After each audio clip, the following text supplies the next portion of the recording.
Hola, buenos días en América, buenas tardes en Europa a todos. Soy Francisco Javier Díaz Reborio, catedrático de Derecho Constitucional de la Universidad de Castilla-La Mancha en la ciudad de Toledo, en España. En primer lugar, quiero agradecer la invitación para participar en este foro, en el grupo Hablemos de Derecho Procesal Constitucional. Me consta que esta iniciativa de mis amigos y colegas Giovanni Figueroa está teniendo pues un gran éxito de audiencia y en ella participan pues colegas del mayor prestigio y del mayor nivel, y para mí pues ha sido un honor recibir esta invitación y poder participar modestamente transmitiendo algunas ideas y algunas reflexiones sobre un tema que pues hemos acordado con los organizadores, con las personas que nos han invitado a esta participación, y que creo que es un tema que por un lado pues tiene un enfoque, vamos a decir, teórico, clásico, un tema esencial en la teoría de los derechos fundamentales, pero por otro lado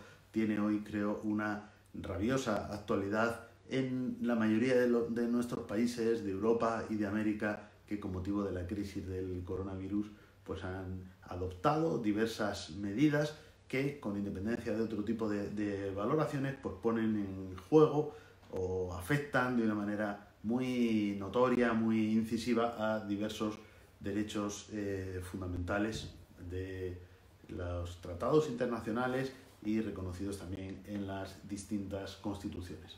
Por eso, y con esa perspectiva, pues hemos querido utilizar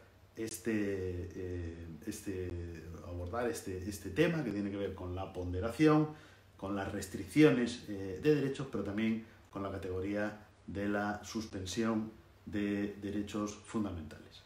Así que voy a comenzar, sin perjuicio de que pues voy a tratar de atenerme a los tiempos que me han marcado. En los últimos tiempos yo he venido pues publicando algunas entradas en mi blog y en otros medios, en otros blogs jurídicos de España, aparte de las publicaciones que ya desde hace años pues han venido abordando todas estas cuestiones y todas las vinculadas a la interpretación de los derechos, ¿no? Pero como digo, en los últimos tiempos pues me he ido acercando más a esta temática desde la perspectiva de las medidas que, como digo, afectan a los derechos con motivo de esta crisis. Por lo tanto, ahí me remito, y esto simplemente será una exposición abreviada que tratará de atenerse al tiempo que me han marcado, y luego, en la medida en que queden algunos minutos, pues trataré de revisar las preguntas o cuestiones o inquietudes que ustedes hayan podido plantear por esta vía. Muy bien, pues comenzaré por lo tanto con una definición o con una idea básica de lo que es la ponderación entre derechos fundamentales. La ponderación es una técnica para resolver los conflictos entre derechos que se producen en su aplicación a casos concretos. Cualquier derecho puede entrar en conflicto bien con otros derechos, también podríamos decir con otros principios o valores que están en la Constitución, que están en las declaraciones de derechos. Existen conflictos de derechos, vamos a decir, clásicos, que siempre se abordan en las investigaciones sobre esta materia, como puede ser pues, el conflicto entre libertad y seguridad, o entre libertad de expresión y derechos al honor, o derechos de privacidad también, o conflictos entre libertad e igualdad, por ejemplo, ¿no? Sin embargo, en esta crisis nos encontramos algunos conflictos que normalmente no se piensa que se puedan dar, pero que lo vemos de una manera muy clara, ¿no? Por un lado está la necesaria protección del derecho fundamental a la vida y a la salud, y por otro lado resulta que esta protección pues, puede entrar en conflicto en virtud de las medidas que se adoptan con otros derechos, como, primero de todo, como todo el mundo puede comprender, pues la libertad de tránsito o de circulación o de ambulatoria, que todos estos nombres recibe, o luego, pues en otros casos, pues la libertad de reunión y de manifestación, pero también incluso la libertad de empresa, el derecho al trabajo, la libertad religiosa, y hasta en algunos casos determinadas medidas, aunque yo creo que aquí ya el vínculo con esa finalidad es mucho más difuso, determinadas medidas como digo, que afectan incluso pues, a la libertad de expresión, o incluso se vienen proponiendo algunas que pueden afectar al derecho a la propiedad. Bueno, cuando hablamos de ponderación, en principio, como digo, es la técnica para resolver esos conflictos en su aplicación al caso concreto. Naturalmente, la ponderación tiene unas premisas determinadas. Si no se admiten estas premisas, pues normalmente no se defenderá la ponderación como técnica de solución de conflictos. Estas premisas es que los derechos son principios, es decir, actúan como principios, no en forma de o todo o nada, sino que permiten una optimización, pero permiten también pues, un cierto sacrificio que no hace desaparecer el derecho, a diferencia de las reglas que sí se aplican en forma de o todo o nada. Al igual que la ponderación es el método para la solución de controversias o de conflictos entre principios, la solución a los conflictos entre reglas se lleva a cabo, o la aplicación de una manera más amplia, la aplicación de las reglas se lleva a cabo en la perspectiva o desde el punto de vista de la subsunción. Muy bien, pues a partir de ahí esta técnica se va a llevar a cabo por diversas vías en función de las circunstancias de cada caso. Por ejemplo, podemos partir de una contrastación directa y abstracta de principios en la aplicación al caso concreto, sin otra mediación. Tenemos dos principios constitucionales, pueden ser dos derechos, pueden ser pues un derecho y un bien. Si pensamos, por ejemplo, en la libertad de expresión, que como digo es uno de los ejemplos clásicos, si tenemos por un lado la libertad de expresión, por otro lado el honor de las personas, y tenemos que resolver un caso concreto como es el que una persona, pues, por ejemplo, haya llevado a cabo pues, una crítica o unos comentarios sobre otra persona que pueden considerarse ofensivos, y tenemos que decidir esto. Naturalmente, en la práctica casi siempre va a haber una legislación que ya nos va a determinar, es decir, va a tratar de establecer reglas en lugar de principios. Pero vamos a pensar en abstracto. Solo tendríamos un principio por un lado que protege la libertad de expresión, pero la protege prima facie, es decir, en principio se puede opinar con libertad, y enfrente tendríamos otro principio que protege el honor, la privacidad de las personas. Y a partir de ahí tendríamos que resolverlo en ese caso concreto si prevalece la libertad de expresión o prevalece el honor. Tendríamos que ver, naturalmente, el ejemplo concreto. Si las afirmaciones, por poner un ejemplo, son un insulto, pues siempre vamos a decir va a prevalecer el honor. Si son una crítica, aunque sea muy dura, pero que no conlleva epítetos innecesarios de carácter, vamos a decir, insultante o injurioso, pues prevalecería la libertad de expresión. Así podemos poner múltiples ejemplos. Los grandes autores que defienden la ponderación, que como sabemos son en primer lugar Robert Alexy, también Gustavo Sarrebelsky, o en América Carlos Bernal Pulido, que tiene una publicación muy interesante analizando sentencias de la Corte Constitucional colombiana, lo que hacen es analizar esta jurisprudencia desde este punto de vista. Tenemos dos principios en juego y vamos a llevar a cabo una contrastación que nos va a dar una preferencia. Ojo, es una preferencia individual, condicionada, limitada al caso concreto. Si tenemos que resolver si las afirmaciones que una persona ha llevado a cabo respecto de otra en España, voy a poner un caso que fue muy famoso, aunque es de hace muchos años, que es una sentencia del Tribunal Constitucional sobre el periodista deportivo José María García, y ahí lo que se analizaba, bueno, era mucho más complejo, pero para que ustedes vean el ejemplo sencillo, esta persona dedicó, entre otros, el epíteto, el calificativo de chorizo a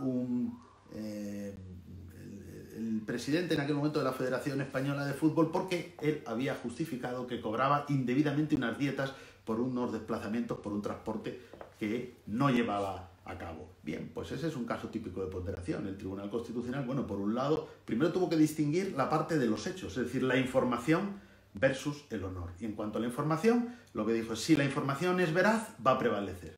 Contrastó que la información era veraz, o por lo menos comprobó que el periodista, antes de transmitir esa información, había actuado de una manera diligente para contrastar esa información, que ese es el requisito de veracidad, no por supuesto una correspondencia absoluta con la verdad, que sería inexigible no solo para los profesionales del periodismo, sino mucho más incluso para cualquier ciudadano. Pero contrastando ese primer punto, es decir, la información es veraz, pero ahora vamos a ver al conflicto entre expresión y honor. Y entonces nos dice el tribunal que ahí se dedican unos calificativos ofensivos que no son necesarios para transmitir esa información y que simplemente tienen una finalidad de, pues eso, de injuriar, de ofender, de menospreciar, ¿no? Como este de chorizo y otros que el periodista dedicaba. Bueno, lo digo para poner un ejemplo clásico, como digo, de ponderación, dos principios en juego. Alexis, algunas de sus obras más recientes, para resolver estas ponderaciones que son los principios en juego, nos habla de la fórmula del peso. La fórmula del peso, que por razón de tiempo no vamos a desgranar aquí, pero está accesible estos textos de Alexis en distintas publicaciones, incluso en lengua castellana, por ejemplo, en nuestro anuario Parlamento y Constitución, en el número correspondiente al año 2015, aparece un trabajo sobre la dignidad y la fórmula del peso, entre otros que ha dedicado a esta cuestión en español. Lo que nos habla es de tres elementos, una fracción, una fórmula, vamos a decir, tres elementos en el numerador y tres en el denominador. Los tres del numerador se refieren al principio o derecho que se va a ver afectado, y las del denominador al principio o derecho hacia el cual tienden las medidas que van a ser una restricción del otro. Bien, esos tres elementos pues van a ser el peso específico del derecho, la intensidad de la lesión o de la injerencia o de la afectación, y la certeza o la probabilidad de que la medida adoptada verdaderamente garantice el fin al que va a atender. Bueno, pues eso lo vamos a ver en el numerador desde la perspectiva del derecho que se va a afectar, al que estamos restringiendo, y en el denominador desde la perspectiva del derecho o principio, porque muchas veces los límites no son otro derecho fundamental, puede ser un principio como la seguridad pública, como el orden público, incluso como la moral pública si miramos el Convenio de Roma. Bueno, pues miramos esos tres elementos, es decir, su peso específico, la intensidad, en este caso en el denominador del beneficio que va a recibir con estas medidas, y la certeza o el grado de probabilidad o la mayor o menor seguridad de que esto se produzca. Bueno, estos son ponderaciones generales. Pero también tenemos una ponderación, o más que una ponderación, como consecuencia de la ponderación, tenemos otro criterio que es muy importante y que tiene que ver con lo que llamamos el juicio de proporcionalidad. Esto tiene un sentido amplio y un sentido específico.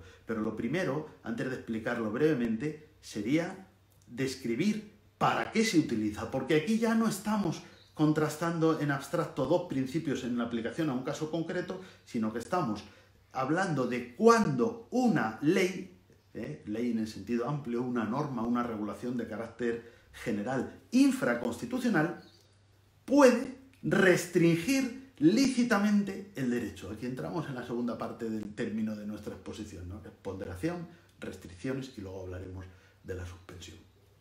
Un derecho siempre se puede restringir, sobre todo si partimos de que los derechos son principios. Ninguno puede ser absoluto, no existen los derechos absolutos, todos los derechos son limitados, y en la medida en que a veces, no precisamente en la Constitución de México, que normalmente contiene enumeraciones de derechos llenas de reglas más que de principios, pero en la medida en que a veces, como digo, las constituciones enuncian los derechos en forma genérica y sin señalar en concreto reglas que puedan servir de límite, entonces va a ser el legislador. De hecho, se suele decir que desarrollar un derecho es limitarlo. Pues sí, porque los derechos en la Constitución suelen ser derechos prima facie, donde no encontramos los límites, y los límites los establece el legislador. Si estuviéramos pensando solo en una cuestión de rango, estaríamos diciendo, bueno, no se puede limitar un derecho porque la Constitución prevalece sobre la ley, o los tratados internacionales prevalecen sobre la ley también. Pero no es una cuestión de rango, sino es una cuestión de que si la Constitución contiene un derecho que es un principio, frente a este principio puede haber reglas restrictivas. Y la tarea de la justicia constitucional y del intérprete de la Constitución es determinar cuándo estas reglas restrictivas son lícitas y cuándo no. Es decir, cuándo van dentro de lo que se permite o de lo que la Constitución permite, o lo que el juicio de proporcionalidad que vamos a ver ahora permite, y por lo tanto es lícito y es admisible la restricción, o cuando van más allá. Cuando van más allá, pues naturalmente la restricción sería ilícita y esto convertiría a la ley en inconstitucional o en inconvencional si hacemos este examen desde la perspectiva de un tratado internacional. Muy bien, y este juicio de proporcionalidad tiene tres elementos. En realidad, para ser precisos, Tiene 4 porque tiene un criterio previo que deriva casi siempre de los tratados internacionales o de las propias constituciones que establecen reservas de ley. Y los tratados internacionales nos dicen que la ley podrá determinar, por lo tanto hay un principio de una previsión legal. Es decir, por ejemplo, el Convenio de Roma en las restricciones lícitas de los derechos siempre nos dice podrán restringirse adoptando aquellas medidas previstas en la ley. Por lo tanto, tiene que haber una intervención del legislador para hacer posible dar cobertura, digamos, a las restricciones lícitas de derechos. Por así decir, es el punto cero casi, porque luego el juicio de proporcionalidad en sentido estricto ya va a tener, o mejor dicho, en sentido amplio va a tener 3 elementos. Pero esto es un requisito previo que se suele casi siempre omitir. Entramos siempre a los elementos del juicio de proporcionalidad ignorando que hay un primer requisito que desde el punto de vista de las constituciones se denomina reserva legal, desde el punto de vista de los tratados internacionales por previsión legal, pero en definitiva afecta al rango de la norma que lícitamente puede prever estas restricciones. Y luego ya, como digo, los 3 elementos estrictamente vinculados a la idea del juicio de proporcionalidad en su sentido amplio y que son, normalmente se suele decir idoneidad, necesidad y proporcionalidad en sentido estricto. Yo suelo matizar un poco más, porque es verdad que el juicio de proporcionalidad, según el tribunal que lo haga, según los parámetros que nos dé la Constitución, el texto de que se trate, puede ser normal o puede ser más estricto. Entonces, para englobar ambos, en realidad el primer requisito yo lo llamaría finalidad. Lo que significa es que tiene que haber un fin bien previsto en la Constitución o en los propios tratados internacionales, que es lo normal, bien en otros sistemas como el de Estados Unidos de América, por lo menos un fin lícito, es decir, compatible con la Constitución, dice el Tribunal Supremo de Estados Unidos, un interés apremiante, un compelling interest, es decir, un interés que justifique que los estados o la federación restrinjan, en este caso, los derechos. Bien, por lo tanto, el primer elemento, con mayor propiedad, yo hablaría de finalidad. Y el segundo, con mayor propiedad, yo hablaría de congruencia, porque a su vez el examen de congruencia, en un estándar normal, basta la idoneidad. Es eso que se llama idoneidad. La idoneidad es que el medio tiende al fin. Pero en cambio, en un examen más estricto, que en los tratados internacionales es el que se exige siempre y en otros tribunales depende de las situaciones, en un examen, como digo, más estricto se va a exigir necesidad. Así como la idoneidad es solo conformidad entre el medio y el fin, la necesidad implica contrastar este medio con otros que posiblemente van a tender al mismo fin, pero que van a ser o que podrían ser menos restrictivos del derecho fundamental. Si existen otros menos restrictivos, naturalmente deben preferirse. Esto ahora para todas las medidas que se están adoptando en muchos estados para luchar contra esta pandemia sería algo importante a tener en cuenta. Es decir, bueno, vamos a ver si estos medios, claro que existe un fin poderosísimo como es la protección de la vida y de la salud, esto nadie lo cuestiona. Pero luego tenemos que ir al segundo punto y entonces vamos a ver si estas medidas no solo son idóneas, sino son necesarias, porque si se puede conseguir lo mismo con una menor restricción, pues entonces, yo, por hipótesis, no digo que así sea, pero si por ejemplo el mismo resultado que en el confinamiento se pudiera conseguir con restricciones a la libertad de circulación de menor intensidad y que no implicasen un confinamiento obligatorio, pues naturalmente estas serían preferibles. Y el tercer y último elemento de este juicio de proporcionalidad sería la proporcionalidad en sentido estricto. La proporcionalidad en sentido estricto, que muchos tribunales, muchos autores definen como ausencia o prohibición del exceso, es decir, que la medida no sea excesiva, pero yo creo, y siempre he dicho, que esto es solo uno de los aspectos de la proporcionalidad. La palabra que define con precisión proporcionalidad es equilibrio, porque la proporcionalidad puede ser por exceso, pero puede ser por defecto. Es decir, puede que una medida restrinja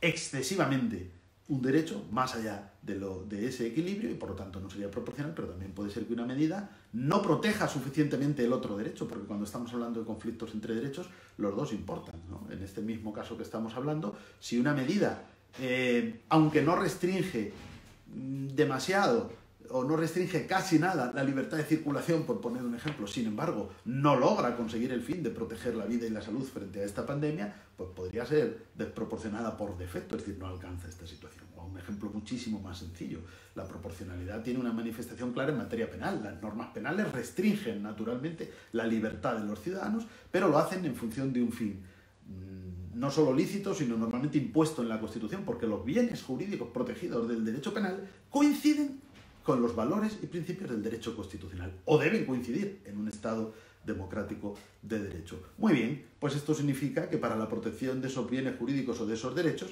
hay que establecer una norma penal adecuada, no solo que no sea excesiva, pero que tampoco carezca por defecto, es decir, que sea demasiado corta. Siempre pongo algún ejemplo muy evidente para que todo el mundo lo entienda. Si el asesinato se castigase con una pena de multa, pues naturalmente podríamos pensar que eso no es constitucional, pero no podríamos argumentarlo en la medida en que la Constitución no está exigiendo un tipo de norma penal de una manera directa para la protección de determinados bienes, salvo que vayamos a un principio de proporcionalidad. Entonces digamos, no, el principio de proporcionalidad no solo prohíbe el exceso, también prohíbe el defecto. Castigar un asesinato con una pena de multa, suponiendo que la multa no fuera, en fin, vamos a poner un ejemplo sencillo, una multa, digamos, de 1.000 euros, pues diríamos, no, es que esto no protege suficientemente la vida, no protege suficientemente la vida, por lo tanto, pues hay una falta de proporcionalidad por defecto. Muy bien, pues con esto vemos, o hemos visto, el principio o el criterio de ponderación, pero también la cuestión de las restricciones en los derechos, es decir, la ponderación en esta segunda manifestación, o en esta segunda consecuencia del principio de proporcionalidad, nos ayuda a determinar qué restricciones son lícitas. Y este es un examen que nunca se puede eludir. Si no se supera el juicio de proporcionalidad, las restricciones serían ilícitas. Es verdad que en algunos sistemas, como en el caso alemán y como en el caso también español, pero sé que en otros, aunque no aparece directamente en la Constitución, los tribunales, los juzgados, la interpretación que han llevado a cabo ha ido introduciendo este concepto, suelen añadir algo como es un límite absoluto, ¿no? Un límite, vamos a decir, objetivo, que es la idea de contenido esencial del derecho. Esto significa que bajo ningún concepto, ni siquiera con este parámetro, se puede vulnerar o se puede afectar el contenido esencial del derecho. Es cierto que esto es una categoría enormemente polémica, sobre todo porque hay distintas teorías para su determinación y en algunos casos hay una concepción, vamos a decir, relativa y por otro lado subjetiva del contenido esencial que casi lo viene a confundir con el principio de proporcionalidad en su sentido estricto. Es decir, bueno, todo aquello que sea desproporcionado vulnera el contenido esencial. Sin embargo, yo creo, y muchos autores conmigo, que o yo con ellos, vamos a decir que el contenido esencial del derecho se puede definir de una manera objetiva. Es un mínimo, digamos, es un mínimo. Y es un mínimo intraspasable, porque es verdad que el principio de proporcionalidad va a depender de las medidas o de las restricciones que se aborden en cada caso. El principio de proporcionalidad no nos da o no nos fija una limitación o delimitación abstracta y general de un núcleo del derecho, sino que simplemente ante concretas medidas de restricción nos permite valorarlas. En cambio, el contenido esencial actúa previamente. Es, como se ha definido, el límite a los límites, aquello que no pueden traspasar las limitaciones. Y por lo tanto, esto me parece a mí que es un elemento también fundamental y desde luego inesquivable, importantísimo en aquellos sistemas donde la propia Constitución define abiertamente que la ley que desarrolla un derecho fundamental en ningún caso puede afectar a su contenido esencial. Por lo tanto, con toda la complejidad y las dificultades que pueda tener la definición de este contenido esencial, hay que decir que esto, como he dicho, es un límite insoslayable, es decir, es una categoría constitucional que hay que respetar, a pesar de las dificultades que pueda conllevar su definición. Muy bien. Pues ahora vendría la cuestión de la suspensión de los derechos, que es el tercer elemento de esta exposición y que lógicamente se desarrolla o se relaciona, perdón, con los conceptos de los que he venido hablando hasta este momento. Esto es importante porque el análisis que yo acabo de hacer es un análisis que sirve, vamos a decir, en situaciones de normalidad. A partir de aquí, casi todas las constituciones prevén situaciones excepcionales. Estas situaciones excepcionales pueden permitir diversos niveles o distintos ámbitos. Por ejemplo, en el sistema español, ahora en un monográfico reciente de la revista El Cronista del Estado Social y Democrático de Derecho sobre el coronavirus, que contiene distintos artículos jurídicos, todos ellos, hay uno del profesor Lorenzo Coutinho Hueso que explica bastante bien los distintos niveles, ¿no? Hasta 4 niveles Uno es el de la situación de normalidad y el último es el de la suspensión de derechos, pero entre medias hay eso que se llama a veces normalidad excepcional, quiero decir, sin necesidad de acudir a una categoría de suspensión de derechos, se permiten restricciones más intensas. Pero claro, estas restricciones más intensas deben en todo caso superar el examen de proporcionalidad y deben también respetar el contenido esencial. En España todavía tenemos otra categoría más, y es que nuestros estados excepcionales son 3: alarma, excepción y sitio. Pero el estado de alarma no permite la suspensión de derechos, solo permite la restricción. Por lo que sé, en el caso de México, por ejemplo, también tienen distintas alternativas. Tienen un artículo 73 que va a permitir, por razones de salud y a través de una comisión determinada, establecer medidas especialmente intensas en la restricción de derechos, que vayan más allá de lo que se produciría normalmente, pero que todavía no implican la suspensión. Pero luego tienen ese artículo 29 que va a permitir al presidente, ahí sí ya bajo la declaración de un estado excepcional, va a permitir, como digo, aquí no distinguen, como en el caso español, las restricciones y la suspensión, sino que se permiten ambas, restricciones y suspensión. Pero bueno, esto nos lleva, naturalmente, a precisar, más allá de esas situaciones de normalidad excepcional que se van a caracterizar, si queremos, por una mayor intensidad de la restricción lícita. Eso es básicamente lo que permiten esas situaciones de normalidad excepcional, pero luego están los estados excepcionales en sentido estricto. Y los estados excepcionales en sentido estricto habrá que distinguir cuándo se permite la suspensión y cuándo no. Cuando un estado excepcional permite la suspensión, todo el análisis que hemos realizado va a variar. ¿Va a variar por qué? Porque ahí yo creo que ya, sí, primero, la previsión legal, esa cobertura legal, esa reserva de ley de la que hemos hablado antes, se va a diluir. Quizás no del todo desaparecer, pero se va a diluir. De hecho, la correlación normal de poderes entre ejecutivo y legislativo se va a alterar en beneficio del poder ejecutivo. El poder ejecutivo va a poder aprobar incluso normas de carácter general que van a suponer una una suspensión de derechos. No significa que no exista esa cobertura legal. Para empezar, siempre habrá una regulación general de este tipo de situaciones, y para seguir debe existir un control parlamentario, según los casos puede ser previo, puede ser posterior o ambos, de este tipo de medidas. Pero como digo, hay por ahí un desplazamiento. Pero por otro lado, y para mí esta es la clave, está la cuestión de que en el caso de suspensión sí se puede traspasar ese contenido esencial del derecho. Es decir, se puede llevar a cabo una regulación general, si bien, por supuesto, temporal, porque la suspensión es una cosa absolutamente excepcional, que va a ir más allá, es decir, que va a llevar a cabo no solo ya restricciones, sino pues una afectación al contenido esencial, a ese núcleo del derecho. Por supuesto, estamos hablando de algo, como su nombre indica, absolutamente excepcional, extraordinario, que no se puede concebir en situaciones de normalidad, pero que cuando se requiere, y esto me parece muy importante destacarlo, es una garantía de los derechos. Es verdad que en Europa, en tiempos afortunadamente lejanos en general, y en América en tiempos a veces no tan lejanos, determinados gobiernos con, vamos a decir, tendencia al autoritarismo, pues han querido abusar de este tipo de situaciones, y por lo tanto es muy prudente considerar que estas situaciones deben quedar para situaciones o momentos extraordinarios donde la necesidad exija esa suspensión de los derechos, exija salirse del examen normal o habitual de proporcionalidad y llegar más allá. Esto, por supuesto. Pero dicho esto, y esto me parece muy importante, si las medidas que realmente consisten en la suspensión de un derecho fundamental se han de adoptar, solo se puede hacer bajo la cobertura de la declaración del estado excepcional. Porque resulta que la suspensión de derechos, es decir, la declaración de estados excepcionales que permiten la suspensión de derechos, es un mecanismo de defensa de la Constitución y de los propios derechos.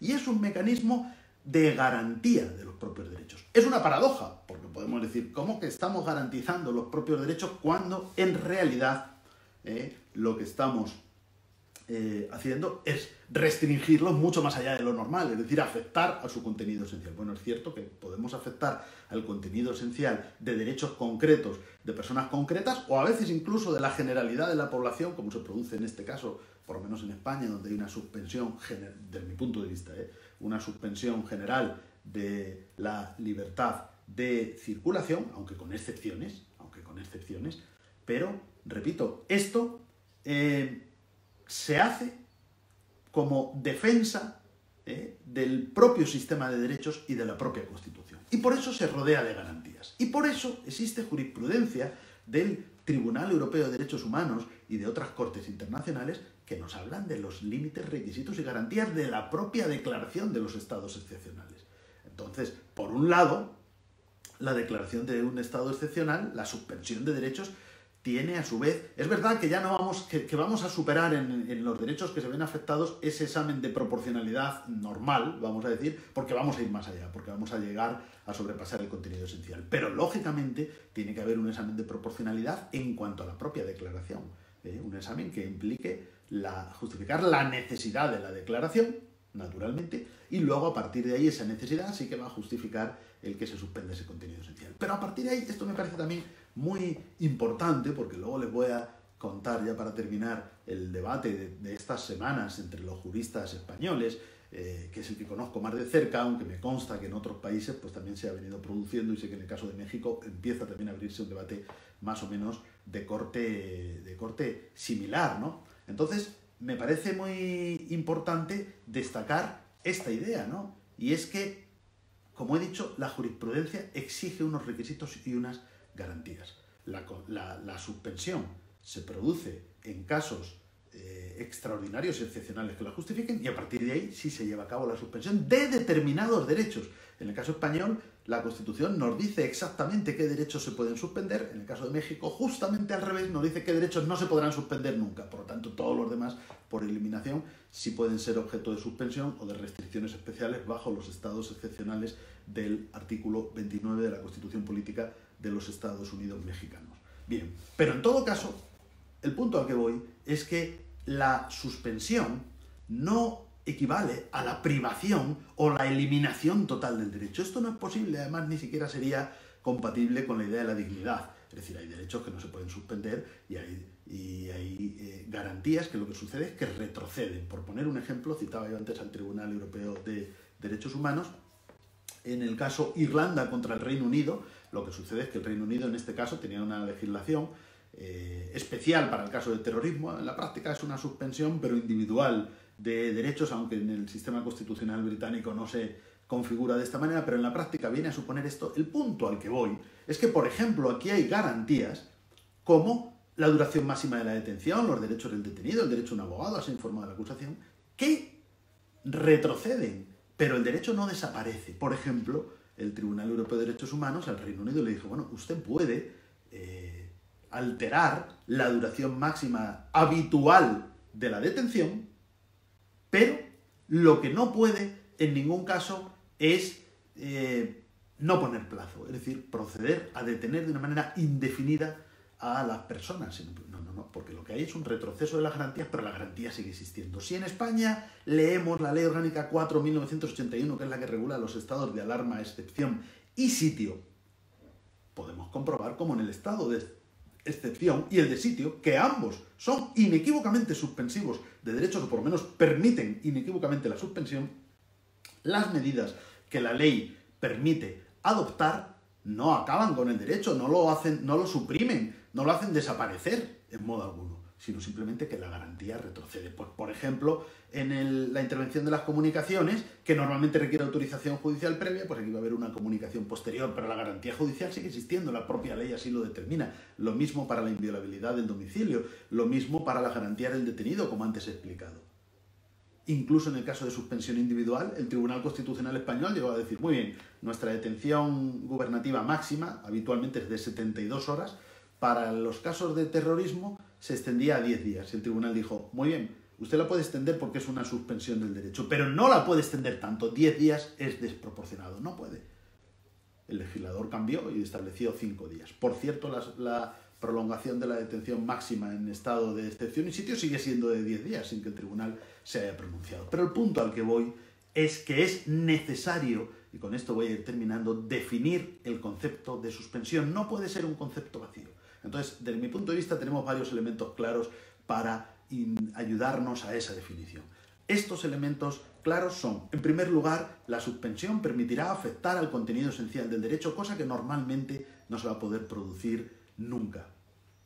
En segundo lugar, la suspensión no puede privar al derecho de todo contenido. Esto atentaría contra la idea de dignidad o hasta incluso con otro límite porque, esto también es importante y no lo he dicho, una cosa es que el test de proporcionalidad no actúe y otra cosa es que no haya ningún control. Hay siempre un test de razonabilidad mínima de la medida y, por supuesto, una interdicción, es decir, prohibición de la arbitrariedad de los poderes públicos. Por lo tanto, en ningún caso bajo la suspensión de los derechos podemos llegar a la eliminación del derecho. De tal manera que la suspensión del derecho es un corrimiento, vamos a decir, de la barrera, del límite, de la garantía mínima en la que el derecho consiste, que normalmente está en lo que garantiza su contenido esencial y en estos casos va a descender, pero nunca desaparecer, ¿no? Ahí están la interdicción de la arbitrariedad, como digo, un criterio de razonabilidad, como también estoy señalando, y por supuesto la idea de la dignidad de la persona, que impediría en estos casos una privación total y absoluta de la mayoría de los derechos. Hay derechos que a lo mejor podemos pensar, bueno, el derecho de huelga, pues en tiempos excepcionales se puede prohibir su ejercicio, pero la libertad de expresión no se puede prohibir totalmente, ni siquiera las medidas que en España se prevén para el estado de excepción permiten la prohibición. Bueno, a partir de aquí tenemos la gran pregunta, ¿no? La gran pregunta porque vivimos, y esta es mi reflexión final, vivimos en España, en Europa, en México, en otros países de América, con peculiaridades muy diferentes, pero una época en la que los derechos están al mínimo.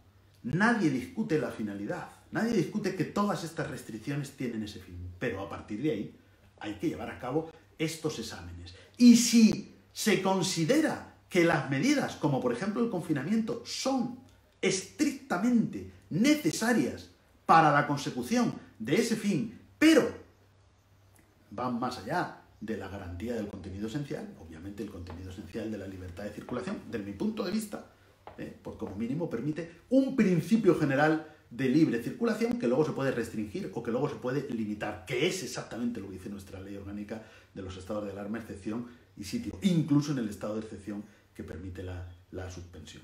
Muy bien, pues entonces, como estoy diciendo, estas medidas, si son imprescindibles, pero van más allá del contenido esencial y van más allá del juicio de proporcionalidad normal, solo se pueden adoptar bajo la cobertura de la suspensión de derechos de acuerdo con lo que prevé la Constitución. Y si no se hace así, no se es más garantista, se es mucho menos.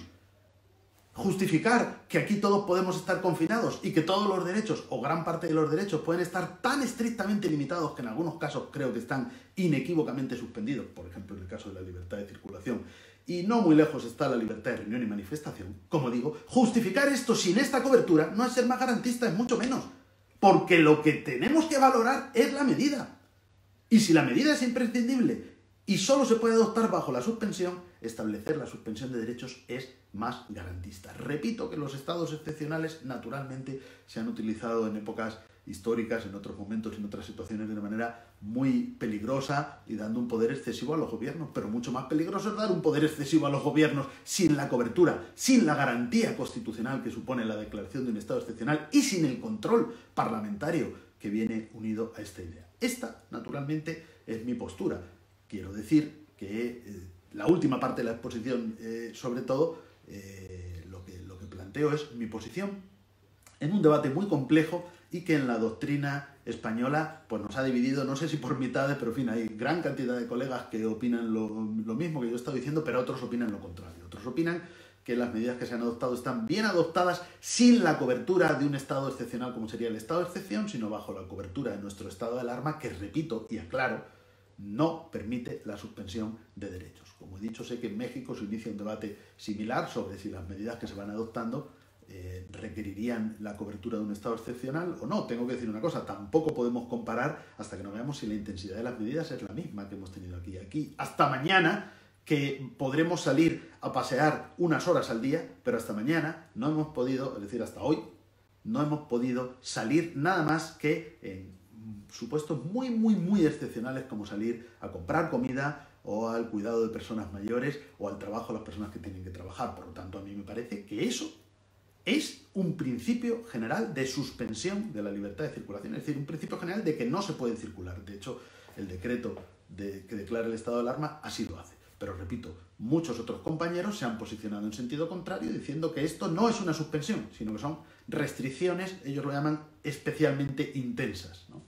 Restricciones especialmente intensas, pero yo creo que cuando se invierte el principio general de que lo normal es circular y lo excepcional es que no se puede circular, y lo invertimos para que lo normal es que no se puede circular ni salir de casa, y lo excepcional es poder salir, pues me parece a mí que hemos llegado a la suspensión clara de este derecho fundamental, que si está justificada se puede adoptar, pero bajo la cobertura necesaria. Bueno, pues esta sería mi exposición.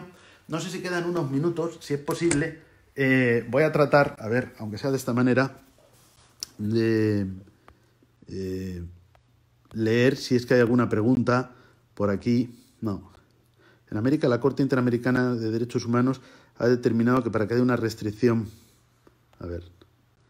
de derechos debe haber un método científico que justifique la restricción, que sea proporcional y razonable, que sea legal y que esté debidamente fundado y motivado. Luego, entonces, en México, el artículo 29 de la Constitución Política de los Estados Unidos Mexicanos solo otorga esta facultad de restricción o suspensión al presidente con la autorización del Congreso de la Unión o la Comisión Permanente. Luego, entonces, si un gobernador o alcalde que se llama presidente municipal, las restricciones a derechos fundamentales que ellos emitan, esta medida de restricción será constitucional o violatoria de derechos.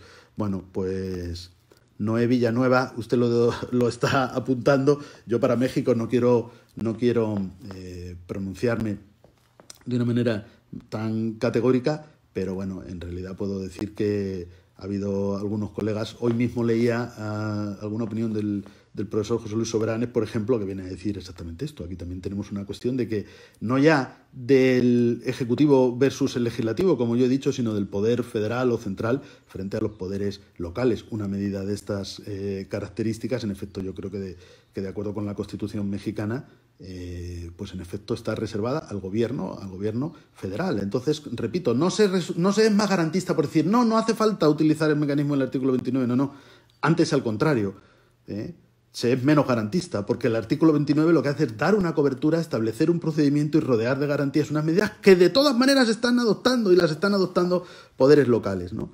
Bueno, por aquí está viendo, voy a ver si tenemos alguna pregunta o alguna cuestión más, dado que nos quedan algunos minutos, porque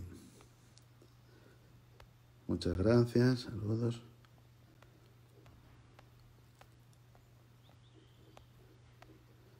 Voy a ver, porque aquí tengo una lista. Un privilegio escucharlo. Bueno, muchas gracias. Hace un año en Toledo tuve el gusto de conocerle.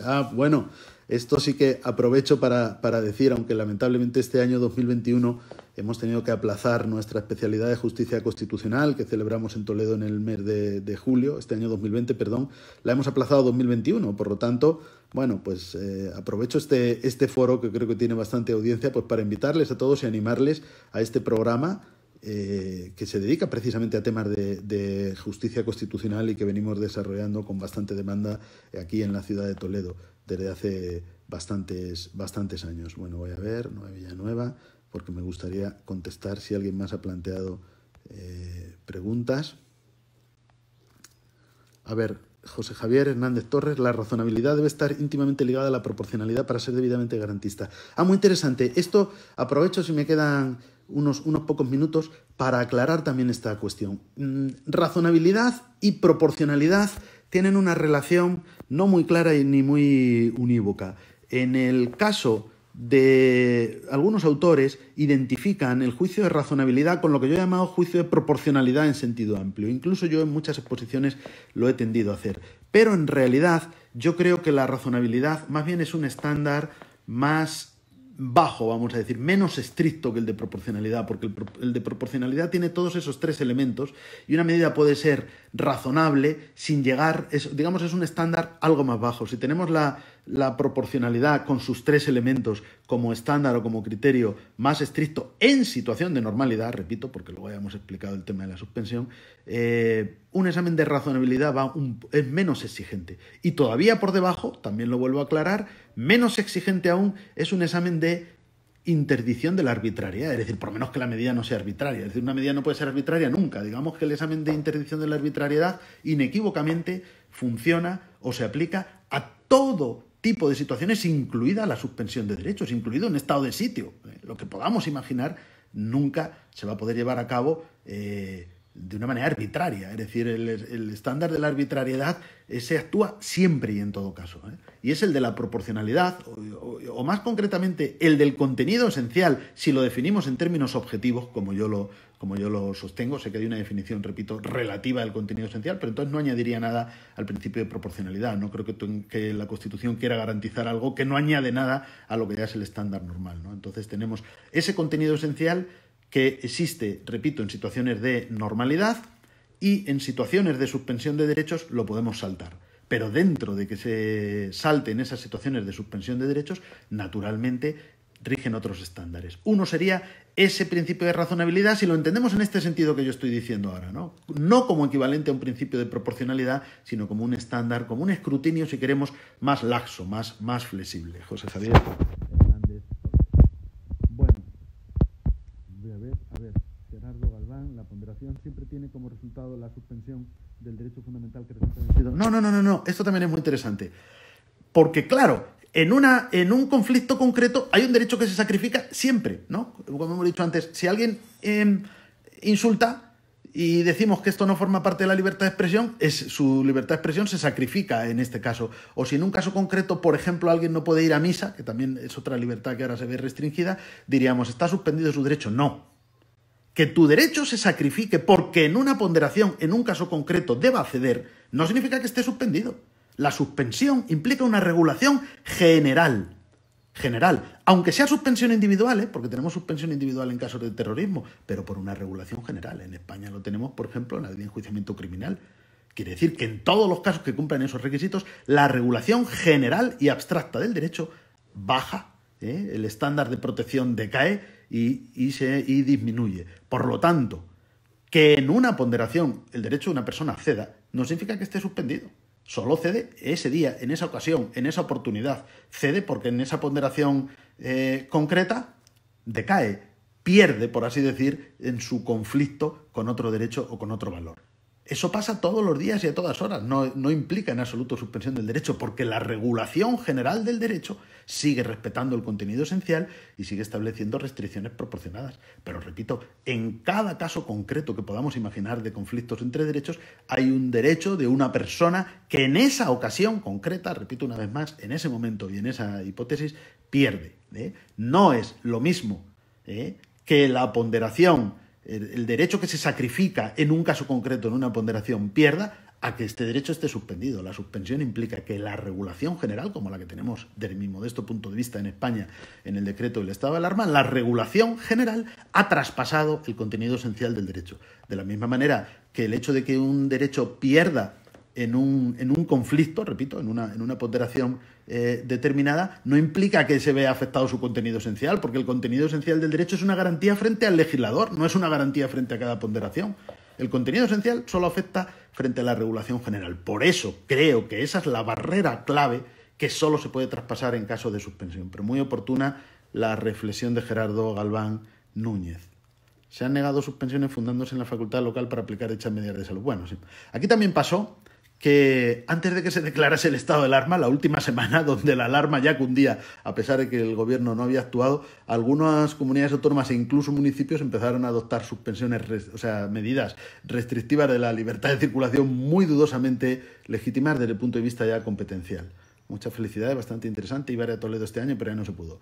Nos vemos en 2021. Claro que sí, Monza Raúl. Nos vemos en 2021 si Dios quiere, y estamos el mismo curso que teníamos preparado, lo vamos a aplazar tal cual para 2021. Muy bien, pues creo haber atendido sus consultas. Ustedes disculpen que ahora he girado la cámara porque la tenía preparada para mi exposición, pero ahora para poder leerles. Bueno, termino agradeciendo mucho su atención, su interés por mi exposición, las preguntas que me han planteado y recomendándoles siempre, aprovechando este espacio, ya digo, con la gran difusión que nos permite, voy a citar nuestra web, www.derechoconstitucionaltoledo.com. www.derechoconstitucionaltoledo.com. Ahí tenemos gran cantidad de ofertas formativas. Muchas de ellas son ahora online también, que quizás pues resulten más adecuadas para este momento. Muchísimas gracias de todo corazón a todos, a los amigos de México. Cuánto estoy deseando poder volver a México, por lo tanto, bueno, pues estas oportunidades virtuales son para mí muy especiales. Ojalá pronto nos veamos allá en México o acá en Toledo. Seguro que todo esto va a pasar. Quédense en casa, eso por supuesto, quédense en casa hasta que todo pase, y cuando todo pase, pues esperamos que volvamos a reencontrarnos físicamente, y mientras tanto, pues solo agradecer la oportunidad que esta plataforma me ha dado para estar con ustedes unos minutos. Muchísimas gracias a todos.